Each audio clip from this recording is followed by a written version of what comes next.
আজকে প্রত্যেকটা ভারতবাসীর গর্বের দিন। তোমরা হয়তো ব্লগটা একদিন পরে দেখবে। আজকে ছিল ২৬শে জানুয়ারি। আর আজকে তো হলিডে, তাই হঠাৎ করেই প্ল্যান হলো ফাইটার মুভিটা রিলিজ হয়েছে, তো আজকেই যেতে হবে। আর যেখানে ঋত্বিক রোশন দুজনেরই favourite action hero. Get ready with মিটা অলরেডি শেয়ার করে দিয়েছি।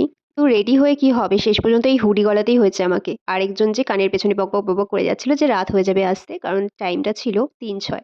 আর বরমশাইয়ের কথা তো শুনতেই হবে, সে আমার অভিভাবক এখন। বিয়ের পরে ফার্স্ট টাইম আমাদের এই সিনেমা দেখা একসাথে। তাও আবার দেশের জন্য এত সুন্দর একটা মুভি। আমি কিন্তু সবাইকে রিকমেন্ড করব। যদিও আমি একটু কমই মুভি দেখি আর প্রচন্ডভাবে ইমোশনাল মানুষ, তো তাই এক হাতে রুমাল নিয়ে বসতে হয়েছিল কিছু কিছু জায়গায়। এক হাতে খালি চোখের জল মুছছি আর এক হাতে খালি পপকর্ন খাচ্ছিলাম। তারপরে বেরিয়ে এত সুন্দর করে সাজিয়েছে এই মলটা, যে দেখে আমার মনে হলো একটু ভিডিও তুলে নিই ঘোরাঘুরি না করে। এদিকে ভালোই হয়েছে এই হুডিটা পরে এসেছিলাম আজকে, যা ঠান্ডা ছিল পুরো হাড় কাঁপছিল। বাইরে যাবো পেট পুজো করবো না তা তো হতেই পারে না, না। কোথাও না দাঁড়িয়ে আমাদের ফেভারিট প্লেস থেকে মোমো নিয়ে রওনা দিলাম বাড়ির উদ্দেশ্যে। এইভাবেই কাটলো দিনটা। তোমাদের ভালো লাগলে কিন্তু অবশ্যই সাবস্ক্রাইব করে দিও।